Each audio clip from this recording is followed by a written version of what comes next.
শ্রীমদ্ভগবদ্গীতার সারকথা 18 অধ্যায়ের 18 শ্লোক। নমস্কার বন্ধুরা, অর্জুন এক চ্যানেলে আপনাদের স্বাগত। শ্রীমদ্ভগবদ্গীতা কেবল ধর্মগ্রন্থ নয়, এটি জীবনের প্রতিটি সমস্যার সমাধান। আজকের ভিডিওতে আমরা গীতার 18টি অধ্যায় থেকে 18টি জীবন বদলে দেওয়া শ্লোক ও তার সহজ ব্যাখ্যা নিয়ে আলোচনা করব। কুরুক্ষেত্রের যুদ্ধে বিষাদগ্রস্ত অর্জুনকে দেওয়া শ্রীকৃষ্ণের এই অমৃত বাণী আজও আমাদের কর্ম, ভক্তি ও জ্ঞান অর্জনে শক্তি যোগায়। দৈনন্দিন জীবনে শান্তি ও সমৃদ্ধি পেতে ভিডিওটি শেষ পর্যন্ত দেখুন।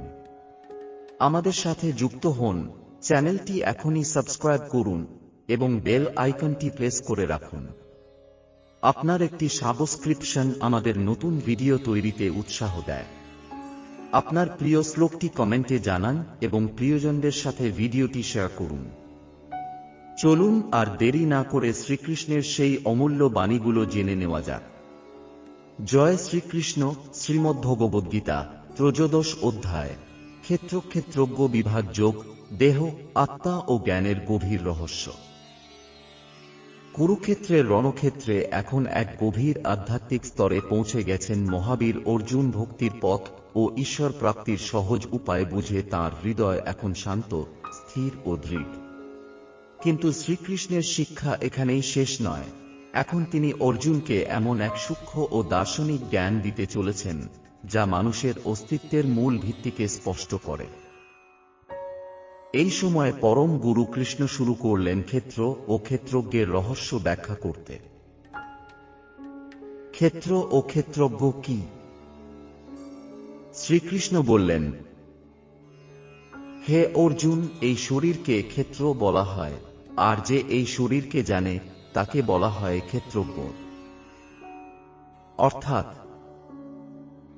ক্ষেত্র, ফিল্ড, আমাদের দেহ ও এই জড় জগৎ। ক্ষেত্রজ্ঞ, নওয়ার, আত্মা, যে এই দেহের মধ্যে অবস্থান করে। এই দেহ পরিবর্তনশীল, নশ্বর এবং সময়ের সঙ্গে সঙ্গে ধ্বংস হয়ে যায়, কিন্তু আত্মা চিরন্তন, অবিনশ্বর এবং অপরিবর্তনীয়। ঈশ্বরই সর্বোচ্চ ক্ষেত্রজ্ঞ। শ্রীকৃষ্ণ আরও বললেন, হে অর্জুন, আমি সকল দেহের মধ্যে ক্ষেত্রজ্ঞ হিসেবে অবস্থান করি। অর্থাৎ শুধু ব্যক্তিগত আত্মা নয়, ঈশ্বর নিজেও প্রতিটি জীবের মধ্যে বিরাজমান। এই উপলব্ধি মানুষের মধ্যে এক গভীর একত্ববোধ সৃষ্টি করে, সবাই একই পরম সত্যের অংশ। ক্ষেত্রের উপাদান। শ্রীকৃষ্ণ দেহ বা ক্ষেত্রের উপাদানগুলো ব্যাখ্যা করলেন। 5টি মহাভূত: পৃথিবী, জল, আগুন, বায়ু, আকাশ। মন, বুদ্ধি ও অহংকার। 10টি ইন্দ্রিয়। ইন্দ্রিয়ের বিষয়: শব্দ, স্পর্শ, রূপ, রস, গন্ধ। ইচ্ছা, দেশ, সুখ, দুঃখ, চেতনা। এই সব মিলেই গঠিত হয়েছে আমাদের শরীর ও জড় জগৎ। প্রকৃত জ্ঞান কি? এরপর শ্রীকৃষ্ণ একটি গুরুত্বপূর্ণ বিষয় বোঝালেন। প্রকৃত জ্ঞান কি? তিনি বললেন, শুধু তথ্য জানা বা বই পড়া জ্ঞান নয়।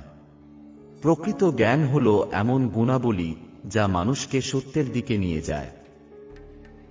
তিনি একে একে সেই গুণগুলোর কথা বললেন। অহংকারহীনতা, বিনয়, অহিংসা, ক্ষমাশীলতা, সরলতা, গুরুসেবা, আত্মসংযম, ইন্দ্রিয় নিয়ন্ত্রণ, জন্ম, মৃত্যু, বার্ধক্য ও রোগের দুঃখ সম্পর্কে সচেতনতা, আসক্তিহীনতা। এই গুণগুলোই প্রকৃত জ্ঞান, আর এর বিপরীত সবই অজ্ঞতা। জ্ঞানের লক্ষ্য। শ্রীকৃষ্ণ বললেন, এই জ্ঞানের লক্ষ্য হল সেই চিরন্তন সত্যকে জানা, যা শুরু বা শেষ নেই। সেই সত্য সর্বত্র বিরাজমান, ইন্দ্রিয়ের বাইরে কিন্তু ইন্দ্রিয়ের মাধ্যমেই অনুভূত, অদৃশ্য তবুও সর্বব্যাপী। এই সত্যই হল ব্রহ্ম, পরমেশ্বর, প্রকৃতি ও পুরুষ। এরপর শ্রীকৃষ্ণ ব্যাখ্যা করলেন দুটি গুরুত্বপূর্ণ ধারণা। প্রকৃতি, নেচার, এটি হল জড় জগৎ, যা সব কার্য ও পরিবর্তনের কারণ। পুরুষ, স্পিরিট, আত্মা, এটি হল চেতন সত্তা, যা অনুভব করে, দেখে এবং অভিজ্ঞতা লাভ করে। প্রকৃতি কাজ করে, আর পুরুষ সেই কাজের সাক্ষী। বন্ধনের কারণ। শ্রীকৃষ্ণ বললেন, আত্মা প্রকৃতির সঙ্গে সংযোগের কারণে সুখ ও দুঃখ অনুভব করে। এই সংযোগই মানুষের জন্মমৃত্যুর চক্রের কারণ। যখন আত্মা নিজেকে দেহের সঙ্গে এক করে ফেলে, তখনই বন্ধন সৃষ্টি হয়। মুক্তির পথ। কিন্তু যে ব্যক্তি এই সত্যকে বুঝতে পারে, যে দেহ আলাদা এবং আত্মা আলাদা, যে ঈশ্বর সবকিছুর মধ্যে বিরাজমান, এবং যে সব প্রাণীর মধ্যে একই আত্মাকে দেখতে পারে, সে মানুষ মুক্তি লাভ করে। সমদৃষ্টি। শ্রীকৃষ্ণ বলেন, যে ব্যক্তি সব জীবের মধ্যে একই পরম আত্মাকে দেখতে পারে, সে কখনো কাউকে আঘাত করে না, কারণ সে জানে সবাই একই সত্তার অংশ। এই দৃষ্টি মানুষকে সত্যিকারের শান্তি ও মুক্তির দিকে নিয়ে যায়। কর্মের প্রকৃত দর্শন। তিনি আরও বললেন, যে ব্যক্তি বুঝতে পারে যে সমস্ত কাজ প্রকৃতির দ্বারা সম্পন্ন হয় এবং আত্মা শুধু তার সাক্ষী, সে কখনো অহংকারে আবদ্ধ হয় না।